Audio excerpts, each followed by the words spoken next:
ಅನ್ನದಾತರಿಗೆ ಮೊದಲನೇದಾಗಿ ಕೇರಿ ಅಷ್ಟು ಸಮಸ್ತ ಜನತೆಗೆ ಮೊದಲನೇದಾಗಿ ಧನ್ಯವಾದ ತಿಳಿಸ್ತೀನಿ. ನಿಮ್ಮ ಋಣ ನಮ್ಮ ಮೇಲೆ ತುಂಬಾನೇ ಇದೆ. ಕೂಡ ನಿಮ್ ಇದೇ ಪ್ರೀತಿ ಪ್ರೋತ್ಸಾಹ ಕೊಟ್ಟಿದ್ರಿ. ಆ ಋಣನ ಇನ್ನು 100 ಜನ್ಮ ಆದ್ರೂ ನಾವು ತೀರ್ಸಕ್ಕಾಗಲ್ಲ. ಇದಕ್ಕೆ ಮಾತ್ರ ನಾವು ಬದ್ಧವಾಗಿರ್ತೀವಿ ಅಂತ ಹೇಳ್ತೀವಿ. 24ನೇ ತಾರೀಕು ಬರ್ತಿರೋ ಲೋಕಸಭಾ ಚುನಾವಣೆಯಲ್ಲಿ ಕಾಂಗ್ರೆಸ್ ಅಭ್ಯರ್ಥಿಯಾಗಿ ಸ್ಟಾರ್ ಚಂದ್ರು ಅವ್ರು ನಿಂತಿದ್ದಾರೆ. ತಮ್ಮ ಅಮೂಲ್ಯವಾದ ಮತನ ಅವ್ರಿಗೆ ನೀಡಿ ತಮ್ಮ ಸೇವೆ ಮಾಡೋ ಅವಕಾಶನ ಅವ್ರು ಮಾಡ್ಕೊಡಿ ಅಂತ ಕೇಳ್ಕೊಳ್ತೀನಿ. ಯಾಕಂದ್ರೆ ಯಾವಾಗ್ಲೂ ಕಿಕ್ಕರಿಗೆ ಬಂದಾಗ ಹಿಂಗೆ ಕಿಕ್ಕಿರ್ದೆ ನಮ್ಗೆ ಜನಗಳು ಖುಷಿ ಕೊಡ್ತಾ ಇದ್ರು. ಸೊ ಆದ್ರಿಂದ ನಿಮ್ಗೂ ನಾನು ಒಂದೇ ಒಂದು ಚಿಕ್ಕ ಡರಗಳು ಹಂಗೆ ಕಡಿತಿರುತ್ತೆ. ಪರವಾಗಿಲ್ಲ. ನಮ್ಮ ಮನೆಯಲ್ಲೂ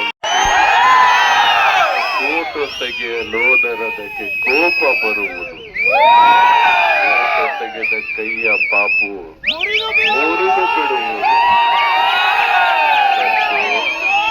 ಪಾಪು ಹೆಸರು ಕೇಳಲ್ವಾ?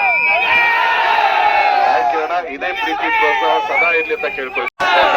ಎಲ್ಲ ಗುರಿಯರಿಗೆ, ಅಣ್ಣ ತಮ್ಮದಿರಿಗೆ, ಹಾಗೆಯೇ ಅನ್ನದಾತರಿಗೆ ಮೊದಲನೇದಾಗಿ ಕೇರಿ ಅಷ್ಟು ಸಮಸ್ತ ಜನತೆಗೆ ಮೊದಲನೇದಾಗಿ ಧನ್ಯವಾದ ತಿಳಿಸ್ತೀನಿ. ನಿಮ್ಮ ಋಣ ನಮ್ಮ ಮೇಲೆ ತುಂಬಾನೇ ಇದೆ. ಕೂಡ ನಿಮ್ ಇದೇ ಪ್ರೀತಿ ಪ್ರೋತ್ಸಾಹ ಕೊಟ್ಟಿದ್ರಿ.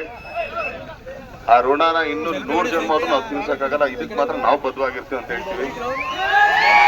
24ನೇ ತಾರೀಕು ಬರ್ತಿರೋ ಲೋಕಸಭಾ ಚುನಾವಣೆಯಲ್ಲಿ ಕಾಂಗ್ರೆಸ್ ಅಭ್ಯರ್ಥಿಯಾಗಿ ಸ್ಟಾರ್ ಚಂದ್ರು ಅವ್ರು ನಿಂತಿದ್ದಾರೆ.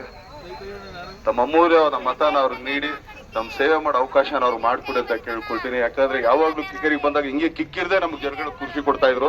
ಸೊ ಆದ್ರಿಂದ ನಿಮ್ಗೂ ನಾನು ಒಂದೇ ಒಂದು ಚಿಕ್ಕ ಡರಗಳು ಹಂಗೆ ಕಡಿತಿರುತ್ತೆ. ಪರವಾಗಿಲ್ಲ. ನಮ್ಮ ಮನೆಯಲ್ಲೂ SS TV ಸಿನಿಮಾ ಜಗತ್ತಿನ ಕ್ಷಣ ಕ್ಷಣದ ಸುದ್ದಿಯೊಂದಿಗೆ